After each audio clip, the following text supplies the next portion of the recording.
At the council office building, work sessions on the fiscal year 2017 budget are underway, and the government operations and education committees have voted on recommendations for compensation and benefits for all agencies. This week, the full council unanimously approved that recommendation. Susan Kenedy reports.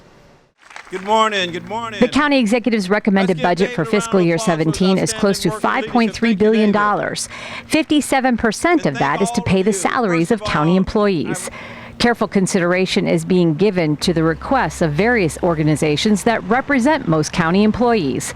This week, the council asked the unions and the county executive to take another look at the previous agreements that were discussed.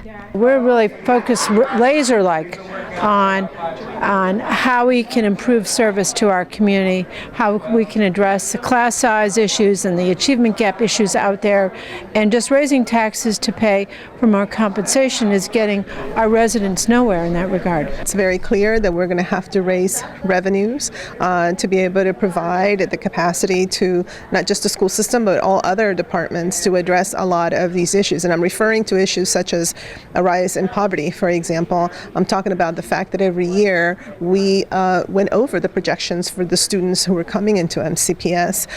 And I think that altogether has created an atmosphere where we have to recognize that we are a great county, that we have a great quality of life, but we also have some growing challenges. The County Employees Union, MCGEO, and the Police Bargaining Unit had requested an 8% salary increase.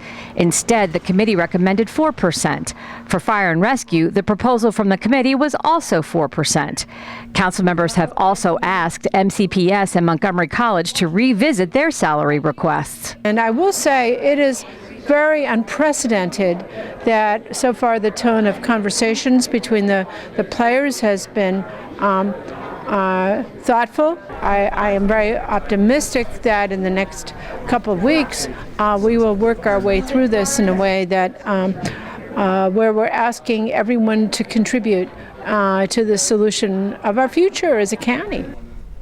Councilmember Mark Elrich says these measures signal to him that the county needs to take a close look at how it works through the budget process when it comes to paying its employees. I think the bigger issue is, can we get everybody to the table and say, let's look at our budget, let's look at our long-term expenses.